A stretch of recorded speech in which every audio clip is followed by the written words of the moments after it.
To Ukrainian people, I say to them all, you have demonstrated, you have shown your strong stand against aggression in the face of the imperial appetites of autocrats who wrongfully believe they might be able to make might right, and they're not able to do it. Thus far, they've stood alone, and but you haven't stood alone. You have had significant help. We've never stand alone. You will never stand alone. When Ukraine's freedom was threatened, the American people, like generations of Americans before us, did not hesitate. The support from all across this country, Americans of every walk of life, Democrats and Republicans alike, had the resources and to rebound and resounding united way to provide unequivocal and unbending support for Ukraine.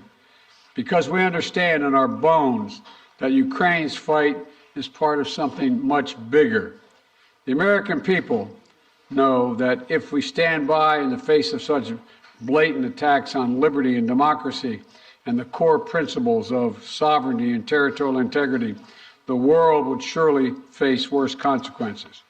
And as I said when Putin rolled his tanks into Ukraine in February, American people are prepared to have us stand up to bullies, stand up for freedom. That's who we are as Americans, and that's exactly what we've done. Even before the invasion began and Putin threatened Ukraine by building up his forces, we helped make sure Ukraine would be prepared to defend itself, even before they crossed into Ukraine. We provided a steady stream of defensive weapons, including air defense systems and artillery, ammunition, and so much more. And we've not done it alone. From the very beginning, the United States rallied allies and partners from around the world to stand strong with Ukraine and impose unprecedented, and I emphasize unprecedented, sanctions and export controls on Russia, making it harder for the Kremlin to wage this brutal war. More than 50 nations have committed nearly 2,000 tanks and other armored vehicles, more than 800 artillery systems, more than 2 million rounds of artillery ammunition, and more than 50 advanced multiple rocket launching systems, anti-ship and air defense systems, all to strengthen Ukraine.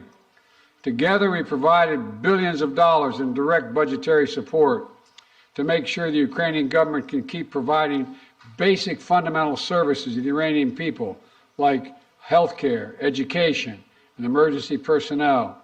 This includes another $2 billion that in direct budget support from the American people that the World Bank distributed earlier this week. We provided humanitarian assistance to help the millions of Ukrainians who have been forced to flee their homes because of Putin's inhumane, brutal war. Communities across Europe have opened their hearts and their homes to help Ukrainians in need. The United States has been proud to welcome more than 221,000 Ukrainians seeking refuge since March of 2022, including as part of Uniting for Ukraine, as part of our Uniting for Ukraine program. And today, USAID is committing more than $374 million in urgently needed humanitarian assistance for Ukraine. This will help provide food and cash assistance for more than 1.5 million Ukrainian people, as well as access to health care, safe drinking water, and help stay warm in the winter for more than 2.5 million Ukrainians. The United States and our allies and partners around the world have delivered a broad range of assistance at historic speed and has been critical to bolstering Ukraine's success thus far.